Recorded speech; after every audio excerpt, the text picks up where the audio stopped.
Começa agora, na sua 96,7. Universitária Esportiva. Tudo sobre o mundo dos esportes, com destaque para o esporte amador. No ar. Universitária Esportiva.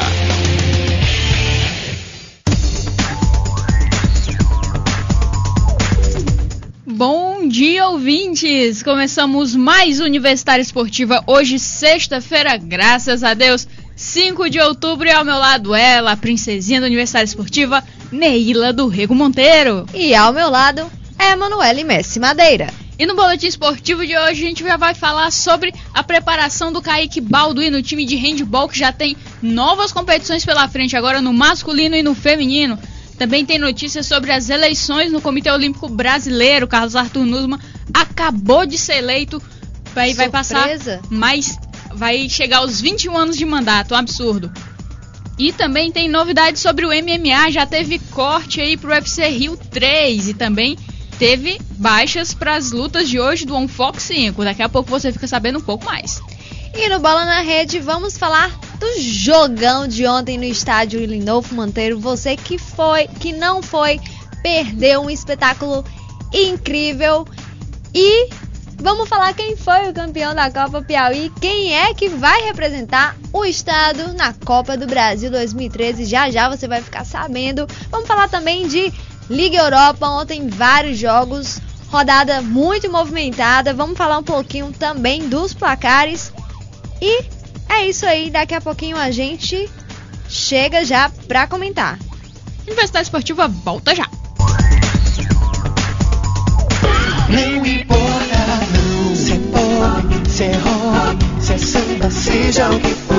Se é pop, hip-hop, reggae, se é jazz, pagode, o seu estilo aonde for. O importante é a qualidade. Altec, alta tecnologia em estúdio. Universitária Esportiva. Boletim esportivo.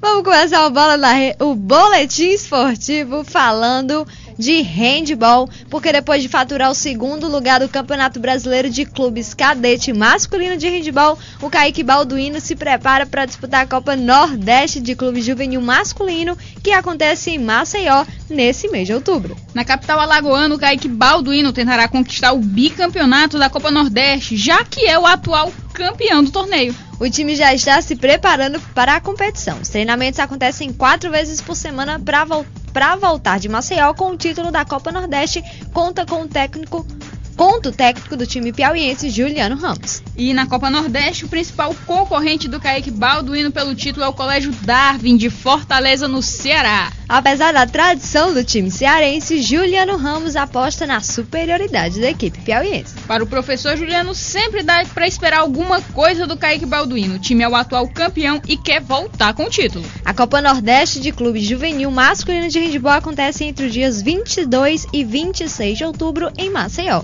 Simultaneamente à competição será realizado também o torneio feminino, que também terá Kaique Balduino como representante piauiense. Tá aí mais uma competição em que o Kaique Balduino está representando o Piauí. É um time muito forte, claro, em todas as categorias que ele tem representação, tá fazendo um bom trabalho. Vamos esperar mais uma vez o Kaique Balduino ir muito bem na Copa Nordeste Cadete e, quem sabe, trazer esse título pra cá. E agora a gente vai ver também a representação feminina do Kaique Balduino, que a gente não tem tanta notícia assim como das bases do masculino que o professor Juliano treina, mas aí com certeza, se a gente for fazer uma aposta, a gente pode esperar também um show por parte das meninas. Vamos acompanhar direitinho e, claro, trazer todas as novidades para vocês juntamente com o nosso comentarista Flávio Meirelles.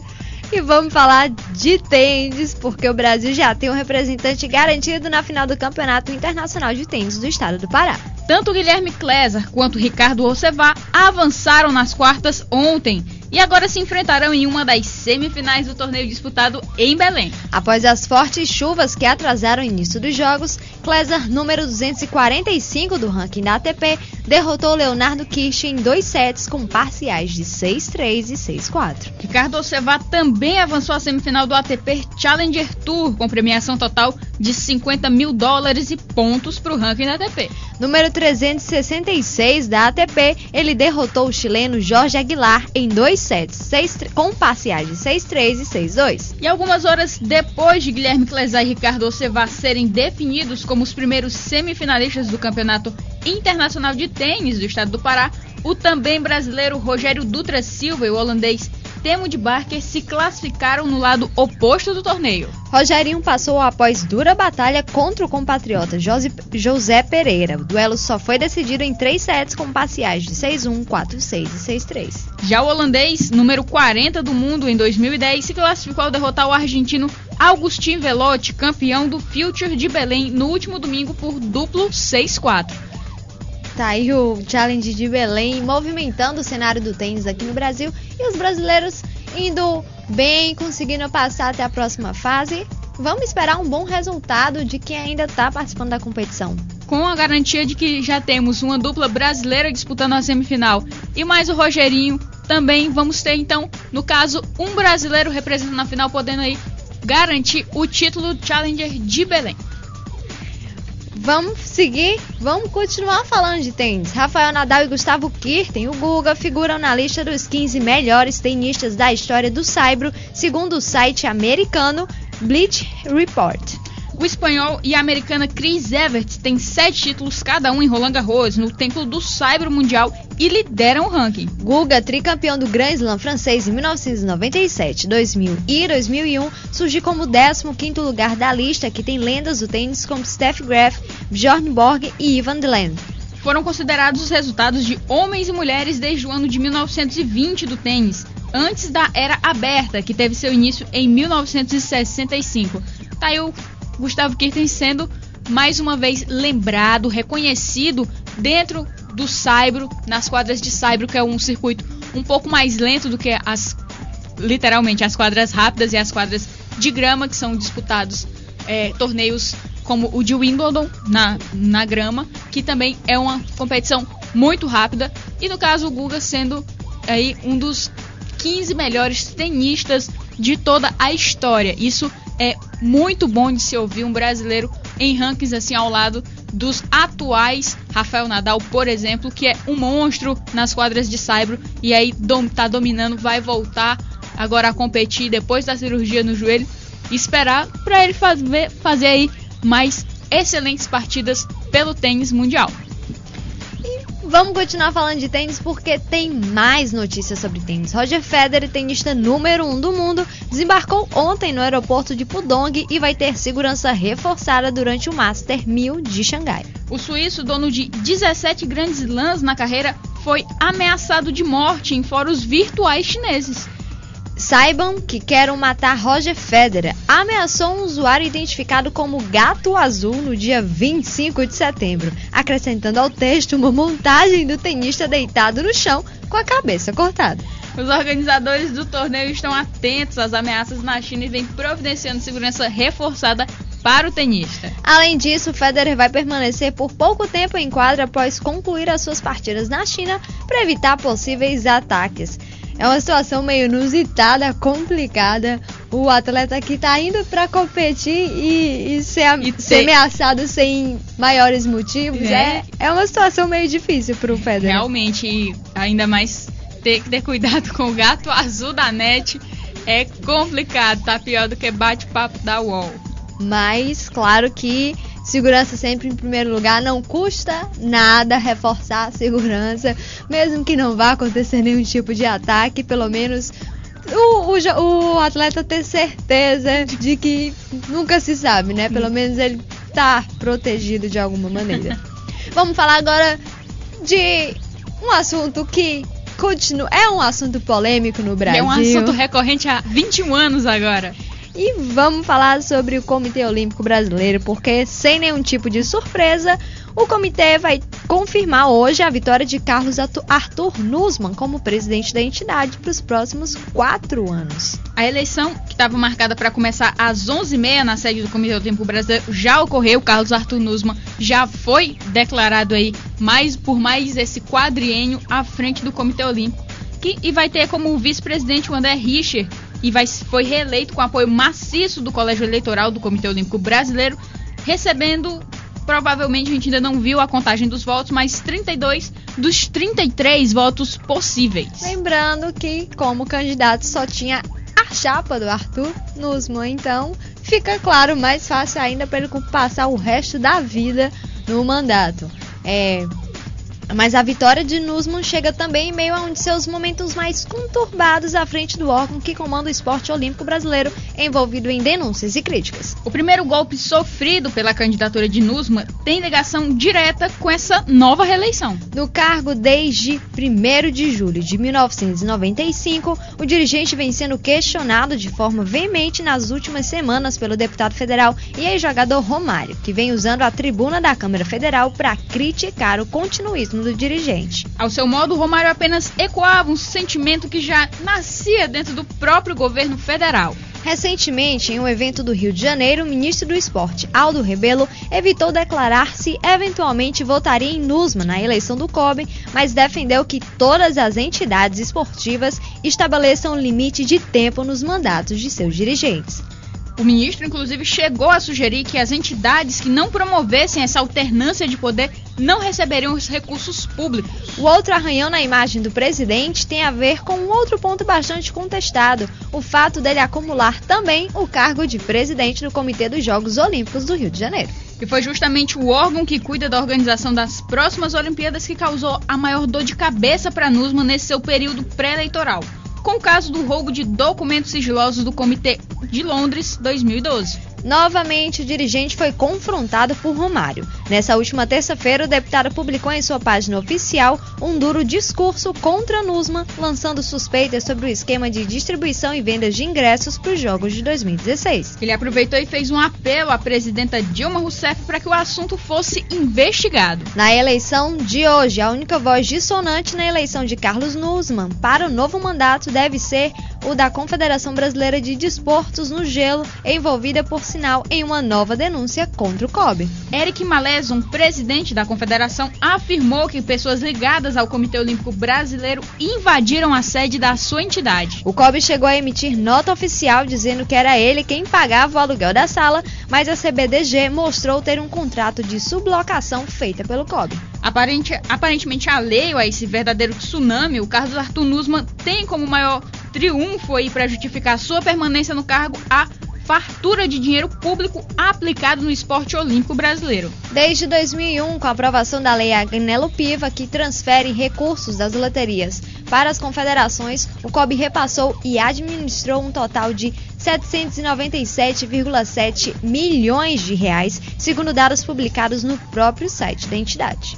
Carlos Arthur Nussmann, que peca em um lado e tem ao seu favor as administrações passadas que começaram a fazer os investimentos justamente no esporte olímpico brasileiro.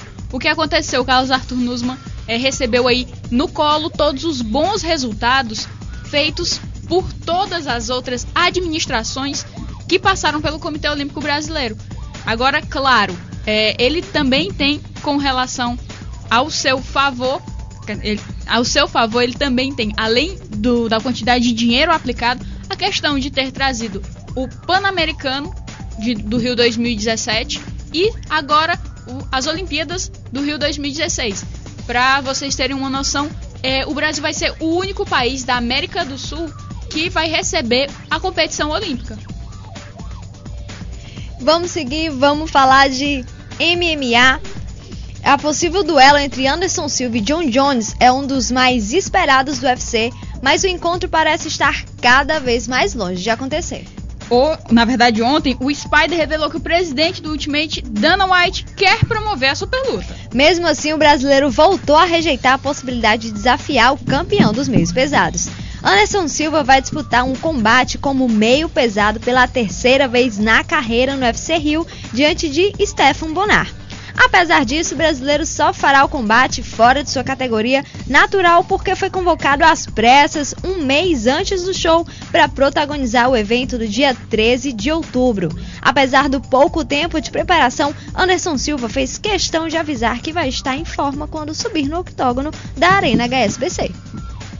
O Aranha ainda disse que aceitou o convite para substituir José Aldo como protagonista do evento pelo compromisso que tem para com a entidade. Então aí vai ser com certeza vai ser um espetáculo para os fãs de MMA, mas não vai ser aquela luta que todo mundo espera. Contra o Bonar, claro, contra o John Jones seria. Claro, vamos esperar aí essa luta que realmente já tá precisando acontecer depois da última luta do John Jones, em que todo mundo ainda confiava um pouquinho no Vitor Belfort, mas ele mostrando que também tá com domínio de chão, tem que promover essa luta. Não tem mais um grande lutador que possa derrotar o John Jones na categoria, e não tem um grande lutador também na categoria meio pesado do Anderson Silva que possa derrotar ele.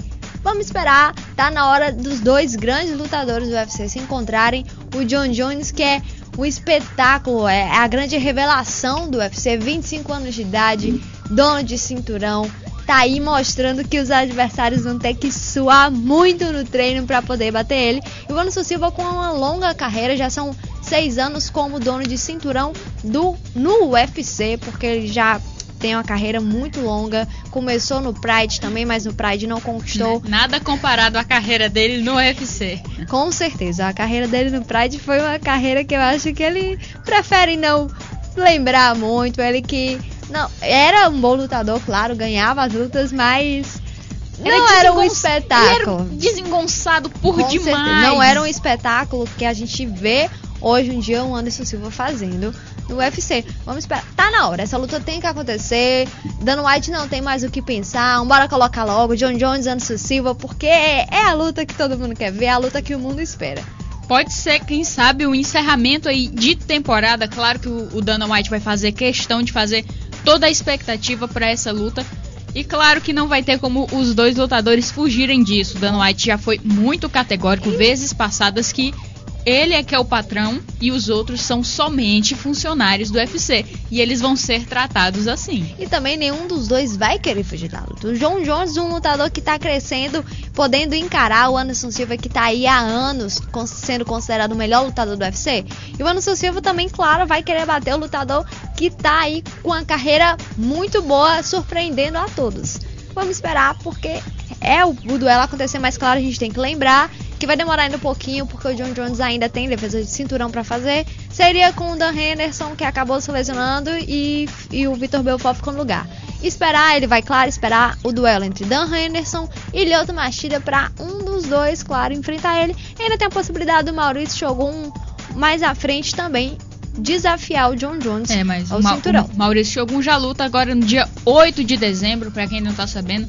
Vai ter aí mais uma luta do Mauricio Shogun, a gente vai ver, na verdade a gente espera que seja desfeito, na verdade, aquela imagem que foi da luta contra o Brandon Vera, em que o Shogun foi realmente muito apático.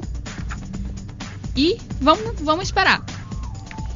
Vamos seguir falando de MMA. O UFC Rio 3 sofreu uma baixa a 9 dias do evento, marcado para a HSBC Arena no Rio de Janeiro. O peso pesado Jerônimo Mondragon, que estrearia contra o veterano Gabriel Gonzaga, foi declarado oficialmente fora via Twitter oficial do Ultimate. A luta acabou excluída do card no site oficial da organização e Napão, assim, também não vai subir ao octógono. De acordo com a informação oficial do Ultimate, Mondragon não passou pelos exames médicos realizados antes de cada edição do UFC. Por tal motivo e a proximidade do evento, a organização não terá tempo hábil para definir um adversário para Napão, que realizaria a sua segunda luta consecutiva no Rio de Janeiro. No início do ano, no UFC 142, o veterano finalizou Edinaldo Lula ainda no primeiro round. Aos 32 anos, Jerônimo debutaria no octógono do UFC diante de Gabriel Gonzaga. Na carreira, a maior parte em eventos nacionais, o lutador nascido em Feira de Santana soma 34 vitórias e 14 derrotas. Mondragon entraria para o duelo embalado por 12 vitórias consecutivas e o título do Max Fight, que o colocou como um dos principais pesos pesados do Brasil na atualidade. O grande nome também destaca o Gabriel Napão, que também está crescendo muito no UFC, é um bom lutador, todo mundo também deve ficar de olho aí nesse brasileiro.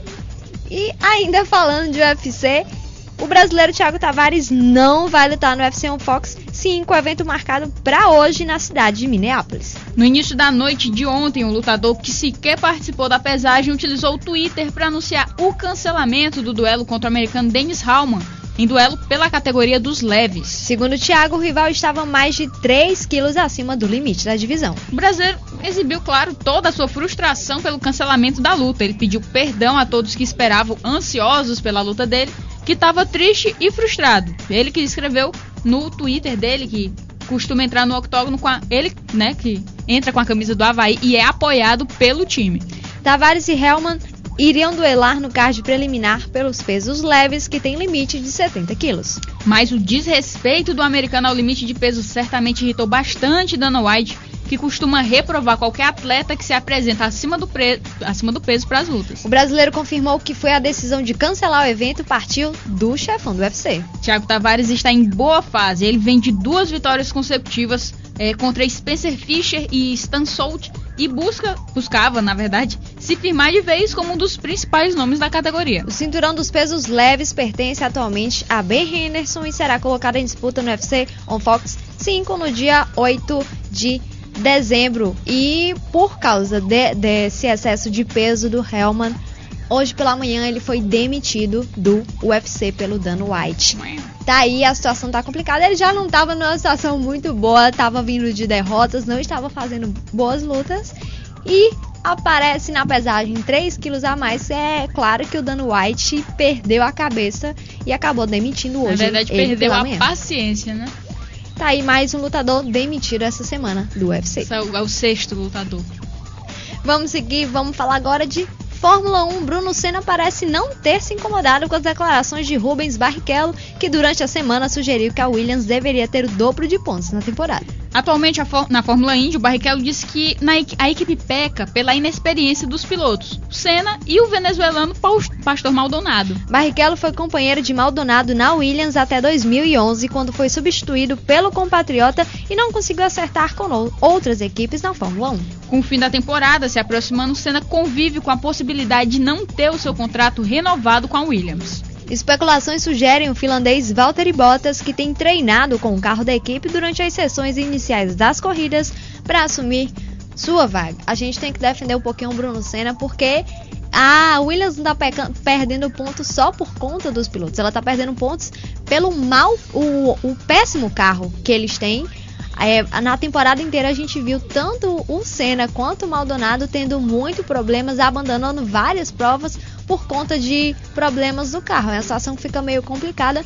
E o Bruno Senna, ele tá crescendo, tá melhorando na Fórmula 1. Ele que começou quando iniciou na Fórmula 1, só conseguia 18º, 15º no máximo. E agora já tá, às vezes, ficando entre os 10 primeiros, entre os 10, ficando em 18º.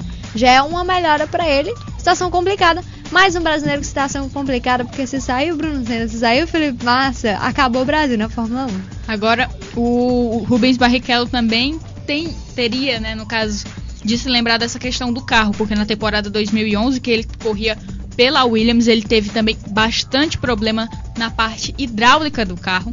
Ele que reclamava bastante. Tanto que foi também um dos motivos, claro, da não renovação de contrato dele. Ele que estava o tempo inteiro batendo na Williams. E justamente acha que bateu um ressentimento justamente por ter sido substituído pelo próprio Bruno Senna. Mas ele deixou pra lá e vai continuar fazendo as corridas dele na Fórmula 1. E o Barrichello vem pra Stock Car competir nas 3 últimas corridas do ano. Ainda falando de Fórmula 1, Marco Webber superou o favoritismo da McLaren e liderou o segundo treino livre para o GP do Japão, hoje no circuito de Suzuka. Com uma volta voadora em 1 minuto, 32 segundos e 94 centésimos, o piloto da Red Bull terminou o dia com o melhor tempo, logo à frente de Lewis Hamilton da McLaren. A equipe inglesa, que comandou o treino de abertura do dia, teve uma resposta à altura da rival, líder do Mundial de Construtores. Sebastian Vettel foi o 3º colocado de hoje. Foi o piloto que registrou o melhor tempo com pneus duros durante o treino enquanto o australiano ditou as ações com os pneus macios. Jason Button, primeiro colocado no treino matutino, teve um desempenho discreto com os compostos mais moles da Pirelli e foi apenas o 7º colocado. Também atrás de Nico Hülkenberg da Force India, Fernando Alonso da Ferrari e Romain Grosjean da Lotus. Bruno Senna, que no primeiro treino havia cedido o carro reserva da Williams para o Valtteri Bottas, fechou o dia em uma boa 8ª posição, 7 à frente do seu colega Pastor Maldonado. Felipe Massa da Ferrari ficou um posto atrás de seu compatriota e concluiu o dia com o 9º tempo. E buscando se manter vivo na luta pelo título, Kimi Raikkonen sofreu um grande revés no treino complementar do dia. O Kers do Lotus E20 do finlandês apresentou uma falha, o que retirou o piloto de ação por praticamente toda a sessão. Com 12 voltas completadas, Raikkonen foi o 14º colocado. Ao longo de 1h30 de treinos, 2 pilotos foram vítimas das curtas áreas de escape da Suzuki e sofreram acidentes mais sérios. Logo nos 5 minutos iniciais, Paul di Resta colocou sua roda na grama na tomada da curva Spoon, rodou e atingiu a barreira de pneus, o que causou a interrupção do treino em bandeira vermelha. Já na fase final do treino, foi a vez de Michael Schumacher da Mercedes cometer erro semelhante. Um dia após anunciar sua aposentadoria, o heptacampeão repetiu a manobra de Resta e viu seu dia acabar com o carro em pedaços. E por fim, Vitaly Petrov da Caterham também levou um susto ao perder a asa traseira do carro em plena reta. O terceiro treino livre para o GP do Japão, que vai ter 1 hora de duração, vai ser realizado às 23 horas de hoje, manhã de sábado no Japão. A definição do grid de largada será horas mais tarde, com início às 2 horas da manhã de sábado. Tá aí todo mundo se preparando para uma das últimas corridas da temporada da Fórmula 1. Vamos ver se os brasileiros conseguem dessa vez terminar a corrida e tem um bom resultado. Também na corrida a gente tem que destacar que tá essa disputa sempre de vaga entre Felipe Massa e Bruno Senna, eles sempre disputando uma posição acima do outro, e ver se dessa vez os dois conseguem completar a corrida e os dois conseguem se dar bem no GP do Japão. Bom, é isso, Universitária Esportiva volta já. Show A Era de Ouro do Rádio, com a cantora Tânia Alves, dia 19 de outubro às 22 horas no Finesp Buffet. Não perca um grande show com Tânia Alves cantando o melhor de Nelson Gonçalves, Calbi Peixoto, Dalva de Oliveira, Núbia Lafayette e muito mais. Dia 19 de outubro, sexta, às 22 horas no Finesp Buffet. Abertura com Banda Luau. Informações 3233-3531, 9974-1937. Apoio FM Universitária. Universitária Esportiva. Bola na Rede.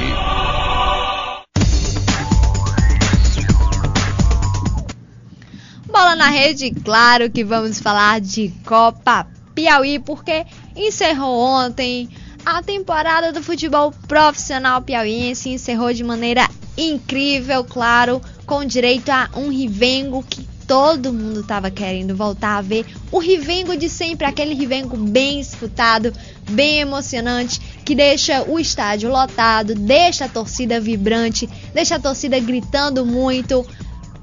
Estádio lotado, foi uma maravilha de se ver. Você que não foi ao estádio perdeu realmente um verdadeiro espetáculo dentro de campo e também nas arquibancadas. Torcida aí do Galo que foi exemplar, torcida do Flamengo também que compareceu, torcida do River que ficou os 90 minutos de jogo cantando, os 90 minutos de jogo tentando estimular o time dentro de campo, mas não deu certo. O Flamengo ontem deixou todo o estádio Lindolfo Monteiro de boca aberta, surpreso com a garra que o time mostrou em campo, a reação que o time, porque enfim o River estava com a mão na taça já, fez um campeonato, uma Copa Piauí exemplar, estava invicto na competição, 100% de aproveitamento, indo muito bem, venceu o primeiro jogo 3-2, podia até perder por 1-0, que estava com o título assegurado. E o Flamengo surpreendeu em campo, fez 3-0 e deixou todo o time do River, comissão técnica, jogadores, diretoria e torcida assustados, pasmos, sem conseguir acreditar que aquilo estava acontecendo. Num compacto rápido do jogo, logo no início, aos 6 minutos, nós tivemos um pênalti. O Renan fez um pênalti no Jorginho e para a cobrança, Jefferson Maranhão, bola de um lado, Robinho do outro. 1-0 pro time do Flamengo. Até aí, tudo bem. A torcida do River ainda se mantinha cantando muito forte, agitando bastante, principalmente na arquibancada ali da geral. Um espetáculo lindíssimo, principalmente na entrada do time. Fizeram uma recepção maravilhosa. O time do Flamengo, a mesma coisa, capricharam na entrada do time e não vacilaram de forma alguma com relação a terem ido ao estádio para presenciar. Poucos minutos depois, aí no caso, nesse lance do pênalti, o Renan já tinha levou um cartão amarelo pelo lance. No lance seguinte de contra-ataque do Flamengo, o Augusto entrou na área e mais uma vez foi derrubado pelo Renan. Juizão não quis mostrar cartão amarelo, mas o Renan merecia ter sido expulso já nesse lance. Eu digo já nesse lance porque mais tarde ele cometeu mais uma falta e foi expulso em definitivo da partida. O River, desde os 33 minutos do primeiro tempo, jogou com um jogador a menos. Mas no lance do pênalti, mais uma vez Jefferson Maranhão, e dessa vez ele inverteu os cantos. O Robinho tinha caído para o canto esquerdo no primeiro lance, caiu no canto direito e bola no canto esquerdo, 2-0. E aí o Flamengo já começou a garantir o seu título e deixando o time do River assustadíssimo. Resumo da ópera, a bola não conseguia chegar no Maranhão, para o Maranhão poder articular jogadas, pouca participação do Camar, o que fez aí com que... Camar ontem que na verdade estava como um atacante de área, só esperando a bola chegar até ele. Ele que estava também na área com uma confusão grande com o Robson. Toda vez que chegava perto do Robson, o Robson começava a se empurrar, começava a se olhar estranho. Não apareceu no jogo, o Maranhão não conseguiu passar pela defesa do Flamengo de jeito nenhum. Foi também uma parte surpreendente no jogo, porque a defesa estava sem o Marcelão, o principal jogador da zaga. E ontem a defesa conseguiu se articular direitinho, conseguiu anular o ataque do River. E o Flamengo também atacou muito ontem, teve chances de ampliar bem mais esse placar. 3-0, podia ter feito até 5-0 ontem. E o Robinho também fez algumas defesas que ajudaram o time do River. Fez milagre no gol do River, viu?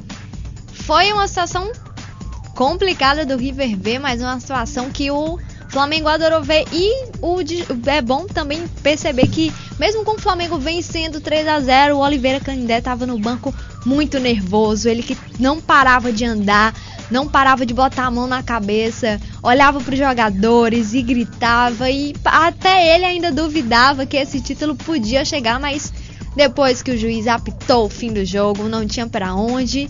Flamengo campeão, aquela felicidade. Flamengo que tá voltando depois de 4 anos, não, 6 anos. Não, o River que continua na fila aí desde 2007 sem conseguir ganhar um título. O Flamengo Flamengo agora vai pra Copa do Brasil. Seu segundo representante do Piauí, juntamente com o Parnaíba. Agora, no terceiro gol, é importante dizer, o garoto Augusto, que tinha feito somente a partida contra o Piauí, entrou em campo, se apresentou muito bem. O Ítalo, que não entrou em campo. Não entrou em campo e também não fez falta. O Augusto cobriu muito bem a função que o algoz aí costuma fazer. E, no caso, fez o terceiro gol, ganhou a disputa do Binha numa honradíssima disputa de bola em cima. O Binha subiu, foi vencido pela bola num toquinho na frente. O Augusto simplesmente levou a bola e decretou o final do jogo. Importante dizer que no esquema do Flamengo, o Samuel não passava do meio de campo e todas as jogadas que aconteceu do River, aconteceu nas costas do Laércio. Então, para as próximas partidas, na próxima temporada, claro, essa relação aí tem que ser ajeitada por conta do Oliveira Canindé, claro, se os jogadores continuarem no plantel. Destaque também para o Jefferson ontem, que bloqueou também muito bem o Totti, prejudicando, claro, o ataque do River. Mas no final do jogo, claro que a gente falou com os jogadores que participaram desse duelo. Vamos começar com as últimas palavras do Jardel, que é lateral do River. Foi o que aconteceu com o time do River, que a segunda partida foi totalmente dominada. A arbitragem influiu? Não, acho que não. Acho que quando a gente perde um jogo, nem sempre tem que colocar a culpa em arbitragem. Eu acho que, no nosso caso aí, nós somos todos homens, somos todos de maiores. Acho que quem tinha que criar vergonha na cara era o nosso time e botar futebol aqui dentro de campo, porque não adianta nada você passar um campeonato todo invicto, chegar no final e tomar um baile desse. E Paulo, esse apagão, o que foi que aconteceu? O que foi que não funcionou na estratégia do River? Pô, sei lá, eu acho que a gente fez um bom trabalho na semana e a gente procurou fazer um bom trabalho, mas eu acho que muitos jogadores não assimilaram. Então, já que não deu, eu acho que peço desculpa à torcida do River aí e parabéns ao Flamengo que foi campeão. Universitária Esportiva. Na verdade, o que tem que ser destacado foi o trabalho do Flamengo, o trabalho que foi feito pelo Flamengo para esse jogo e como ele conseguiu se reestruturar nessa competição. Ele que ganhou o primeiro turno da Copa Piauí, mas não fez grandes partidas, ficou apagado no segundo turno, mas para essa final o time realmente se reajustou bem e conseguiu essa conquista. Agora é importante dizer que muitos torcedores implicaram aí, a comissão técnica do River também implicou com a marcação do segundo pênalti, principalmente. Foi pênalti legítimo, os 2 pênaltis foram legítimos e por isso a relação com a questão da arbitragem. Mas a gente também falou com o Augusto, que foi o destaque do jogo, ele que fez aí só seu segundo jogo. Ele e o Carlinhos que também entrou, mas saiu machucado, sentiu um estiramento aí na coxa e teve de ser substituído ainda no primeiro tempo. Lembrando que o Carlinhos tinha feito 3 gols na vitória do Flamengo sobre o Piauí no jogo de reservas do Flamengo. Exatamente.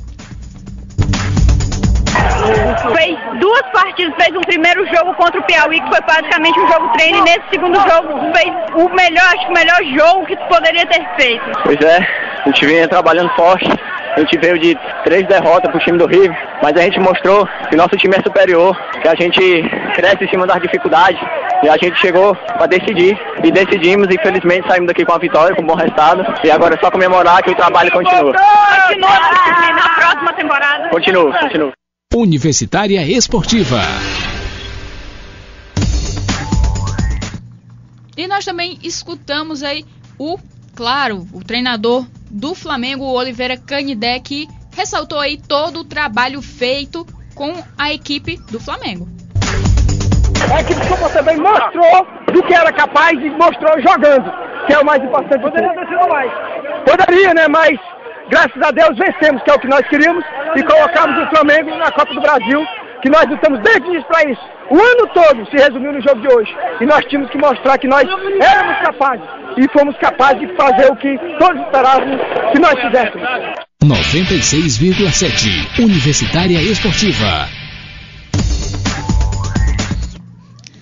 Tá aí o Oliveira Canindé, que desde o finalzinho do Campeonato Piauiense, tem feito um trabalho já com o Flamengo, reestruturado o time. Na verdade, ele já pegou um time parcialmente montado, praticamente todo montado, ele não modificou muita coisa, fez o time conquistar boas vitórias na Copa Piauí, e depois o time acabou se perdendo um pouco, o time que também perdeu um pouco com a saída de jogadores no final do Campeonato Piauiense. Ele conseguiu reestruturar e fazer o time chegar a essa vitória, a única vitória do Flamengo em cima do River, mas que vitória também. Que vitória, realmente. Agora, claro, falar o Oliveira Canindé, que teve aí um período, teve até especulação aí, a gente viu aí no começo aí do segundo, na verdade, do retorno, uma possível proposta do Guarani de Sobral para que o Oliveira Canindé voltasse para o futebol cearense, mas foi negado, e aí ele se saiu muito bem aqui com o título em cima do maior rival no jogo da final, que era praticamente impossível de se vencer, com todos os revés, todos os números contra o time do Flamengo, e mesmo assim o time correu muito atrás. É bom que se diga que desde o segundo tempo da primeira partida da final, o Flamengo se fez uma outra equipe dentro de campo. Começou a reação ainda no segundo tempo da primeira partida da final. Essa segunda partida, essa decisão só veio para decretar o bom momento dessa crescente na final do campeonato. Lembrando que o segundo turno aí da Copa Piauí, o Flamengo não veio tão bem assim quanto os outros times, principalmente o River, que estava invicto na competição, mas surpreendeu a todo mundo. Agora, um fato interessante é que dentro do time do Flamengo nós temos um bicampeão.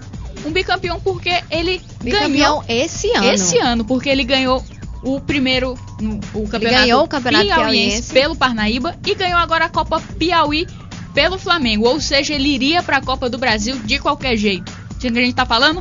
Jorginho. Campeão primeiro do Campeonato Piauiense agora na Copa Piauí. Tá dando sorte pro time que tá atuando, né? Certeza, graças a Deus, Deus vem me abençoando, eu acho que não só eu, como o grupo todo. Graças a Deus tive a felicidade de ser campeão piauiense e agora campeão da Copa Piauí. É isso aí, todos falavam que nós ia levar 3, 4, mas tá aí, não é assim. Perdemos 3, mas graças a Deus estava guardando a final pra gente. Foi que nem o Camar falou do time dele, do Rio, o que Deus guarda, ninguém tira. E graças a Deus, Deus guardou o título pro Flamengo e não por isso somos campeão. 96,7 Universitária Esportiva. Tá aí as últimas palavras do Jorginho esse ano, agora que a gente já sabe aquela velha pausa no futebol piauiense, os times param no final do ano, não tem competição, não tem treino, não tem como ficar mantendo o jogador até a próxima temporada.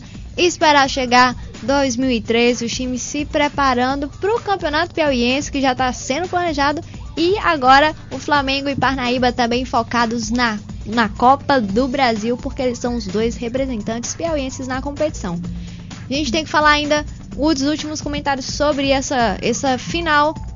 Foi o ruim que fica pro River, o River que fez uma Copa Piauí incrível, o time se montou muito bem, lutou até o final e chegar no final não conseguir a recompensa é complicado, mas tá aí o Aníbal, a gente tem que destacar, fez um trabalho incrível esse ano, tanto no Parnaíba, no time que ele começou, quanto no River, no finalzinho já do Campeonato Piauiense e agora na Copa Piauí, foi excelente. River resta mais uma vez esperar para tentar títulos na próxima temporada e tentar a vaga na Copa do Brasil. O River que, infelizmente para sua torcida, nadou e morreu na praia e continua aí na fila. Parabéns, claro, ao time do Flamengo, aos torcedores do Flamengo, que hoje tem muitos motivos para comemorar aí um retorno à Copa do Brasil. Mas claro que a gente não pôde deixar de observar, a Copa Piauí terminou e o placar eletrônico do Lindolfo Monteiro, ou um simples placar, não foi posto. O secretário Roberto Veloso Municipal. Roberto Veloso veio aqui e disse que seria viabilizado para o retorno da Copa Piauí, e nós até entramos em contato, mas depois não conseguimos mais resposta. O secretário, na verdade a Secretaria de Esporte Municipal e a Federação de Futebol do Piauí estavam tentando viabilizar, não sabemos mais qual o status disso, esperamos, claro, que para o próximo ano essa questão de placar não seja mais algo que nós tenhamos de cobrar das entidades que fazem aí o futebol profissional do Piauí. E é isso, assim encerrou a temporada de futebol profissional no Piauí. E vamos falar agora de Campeonato Brasileiro, porque ontem tivemos os 3 primeiros jogos da 28ª rodada, a rodada que vai acabar no sábado, porque domingo é dia de eleição. Vamos falar então do primeiro jogo, o jogo que terminou 0-0, na partida disputada em alta velocidade, com boas chances de gol para ambos os lados. Flamengo e Bahia não conseguiram marcar e ficaram no 0-0. Ao fim da 28ª rodada do Campeonato Brasileiro, ambos podem perder posições para Náutico e Santos. Tanto o time carioca quanto o baiano estão com 35 pontos, um a menos que o Lusa, mas o rubro-negro leva vantagem no número de vitórias, 9-8, e está em 11º lugar, uma posição à frente do tricolor baiano. O pontinho que conquistaram fez a distância de ambos para a zona de rebaixamento subir 8 pontos, porém ela pode ficar mais estreita e cair para 6 se o Palmeiras derrotar o São Paulo no sábado. Tá aí os times ainda tentando fugir dessa zona de rebaixamento e a disputa também nos times que estão tentando sair.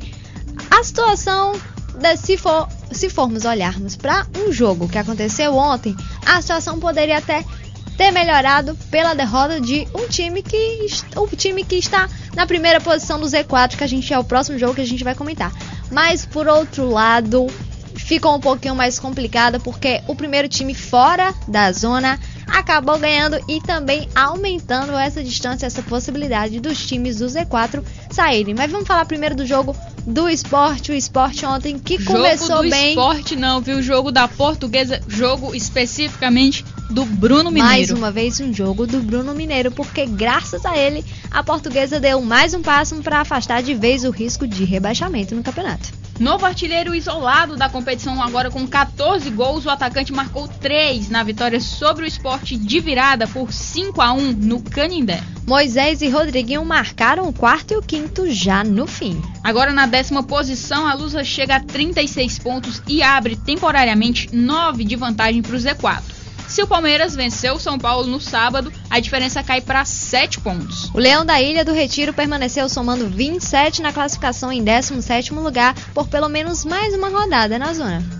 E claro, agora a gente vai falar da partida que decidiu aí, que na verdade distanciou o Z4 do resto da segunda parte da tabela. Os Z4 bem tristes e eles vão ter que continuar brigando muito para poder sair de lá. Ontem o Coritiba fez as pazes com a vitória ao superar a Ponte Preta por 1-0 no Couto Pereira. O Alviverde não vencia 3 partidas e os 3 pontos trazem um alívio incrível na luta contra o rebaixamento. E olha lá, David de cabeça fez o único gol do jogo, válido pela 28ª rodada.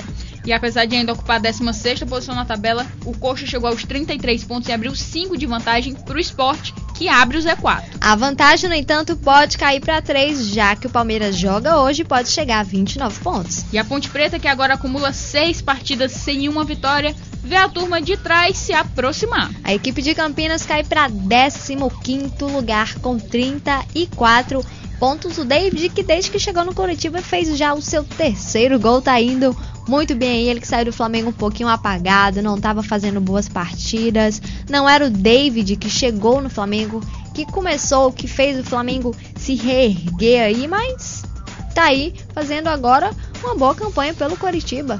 É ele que resolveu agora usar a cabeça. Acho que já é o 2º gol que o David faz aí de cabeça.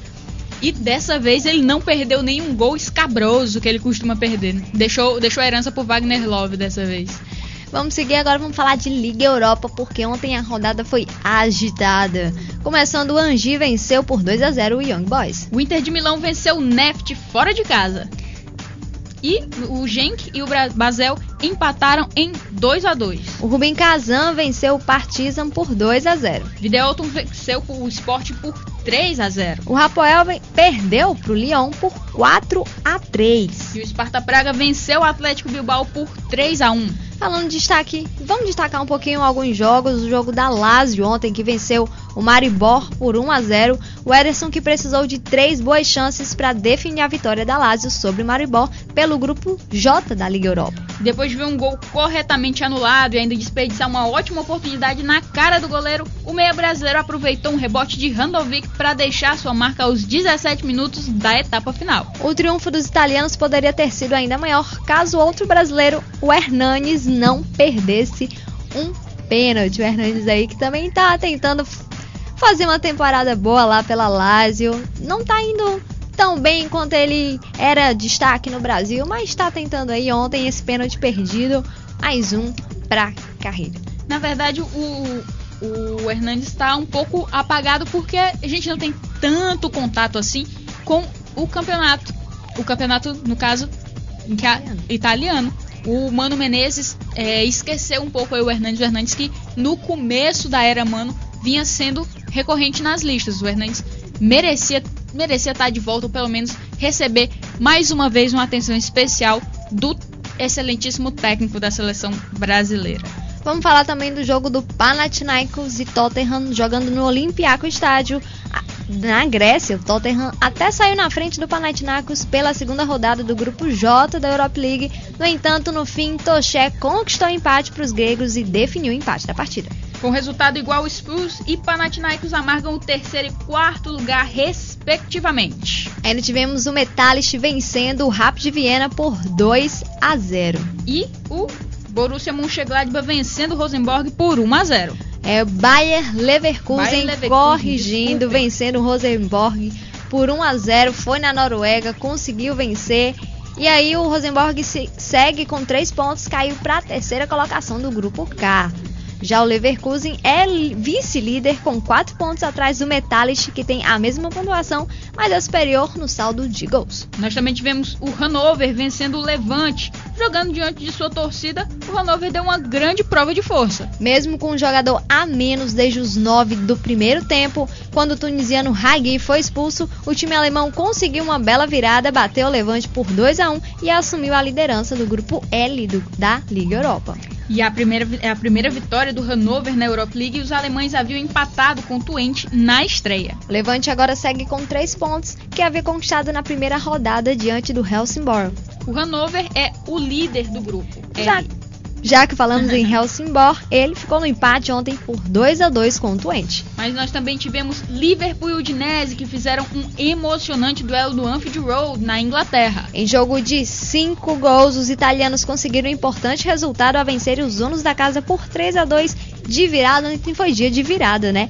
E entraram na zona de classificação para a segunda fase. E após abrir o placar com o Liverpool viu o Udinese empatar com o primeiro minuto da segunda etapa com o Di Natale. Tivemos gol contra do Coates, que acabou animando os italianos, que depois ampliaram com o Di Natale de novo. E nem mesmo o golaço de falta de Soares, um minuto depois, foi capaz de desestabilizar os italianos. O Udinese agora líder, 4 pontos. E o Liverpool fica na segunda. Aliás, o Liverpool fica em terceiro lugar, perdendo aí a vaga para a segunda fase. Continuando placares da Acadêmica e Hapoel Tel Aviv 1-1. O Atlético de Madrid venceu por 1-0 o Victoria Pilsen. Olympique aplicou 5 no Limassol, que ainda fez um golzinho. Agora sim, o Borussia Mönchengladbach, que jogou ontem, perdeu do Fenerbahçe aí, que em sua primeira partida, sem contar com o meio-campista Alex, que fez parte do elenco do Fenerbahçe por 8 temporadas, o clube turco foi a Mönchengladbach e derrotou os alemães do Borussia por 4-2 de virada, mais uma vez um resultado de virada, na segunda rodada da fase de grupos da Liga Europa. E um brasileiro se destacando mais uma vez, o Christian, ex-Corinthians, que fez 2 gols ontem pelo Fenerbahçe e deixou a torcida bem feliz. O Fenerbahçe, que agora chega a 4 pontos na segunda colocação. Já o Borussia Mönchengladbach é o terceiro com 1 pontinho. Outro resultado foi Clube Bruges vencendo o Marítimo por 2-0. Continuando, tivemos também Newcastle vencendo o Bordeaux por 3-0. Molde venceu o Stuttgart por 2-0 também. O Bucareste venceu o Copenhague por 1-0. E o Dnipro venceu o AUK por 3-2. E o PSV venceu o Napoli por 3-0. Vamos continuar agora? Vamos falar das rodadas de hoje, do final de semana. Vamos começar pelo Campeonato Brasileiro, porque não tem rodada no domingo. Já tivemos rodada ontem e as rodadas se fecham. A rodada vai encerrar no sábado, começando às 16 horas, clássico São Paulo e Palmeiras. Às 16h20 começam Santos Internacional, Náutico e Corinthians e Atlético Goianiense e Vasco. Já às 18h30 tem Fluminense e Botafogo, Grêmio e Cruzeiro e Atlético Mineiro e Figueirense. Pela Série B, os jogos de hoje começam às 19h30 e vamos ter Barueri, Joinville, Ipatinga e Guarani e América de Natal e CRB. Já às 21 horas tem Criciúma e Ceará, Boa Esporte e Paraná.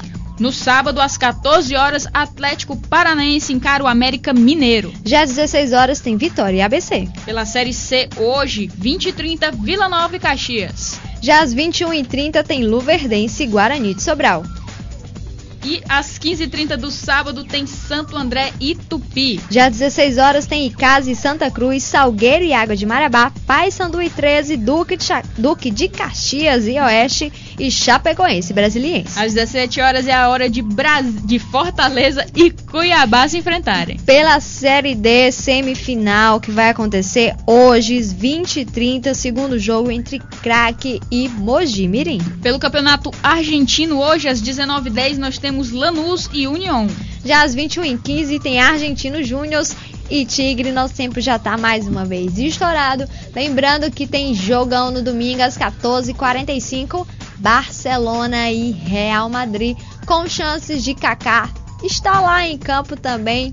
Esperem o jogo, vamos ver o que vai acontecer. O Barcelona, o Real Madrid, que tá tentando bater o Barcelona desde a temporada passada, não tá conseguindo, tá tentando reaparecer no Campeonato Espanhol. E o Kaká, que tá tentando voltar a ser aquele Kaká que todo mundo conhece. E claro, então fica aí pra vocês a dica dos jogos, do que vai acontecer no final de semana. Mas responsabilidade no trânsito, você que vai viajar pra votar em outro município. Segunda-feira... Responsabilidade também na hora de votar, viu, gente? Com certeza, segunda-feira a gente se vê com... Esperamos bons resultados, tanto nas eleições quanto nos campeonatos nacionais e internacionais, e claro, tudo isso os resultados dos campeonatos, você acompanha aqui no Universitário Esportiva. O Universitário Esportiva de hoje chegou ao fim, um programa apresentado por Emanuele Madeira e Neila do Rego Monteiro. Universitário Esportiva, que é uma realização da FM Universitária 96,7. Então é isso, segunda-feira a gente tá de volta, final de semana aí. Antes de voltar, dá pra vocês fazerem um exercíciozinho, praticar alguma coisa, fazer uma caminhada, andar de bicicleta, correr um pouco. Aproveitar o domingo aí de folga pra poder levar as crianças ao parque depois da votação. Então é isso, o programa deixa vocês aí aproveitando o final de semana. Segunda-feira a gente tá de volta.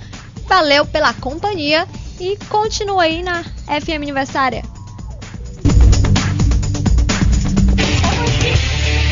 Você ouviu Universitária Esportiva.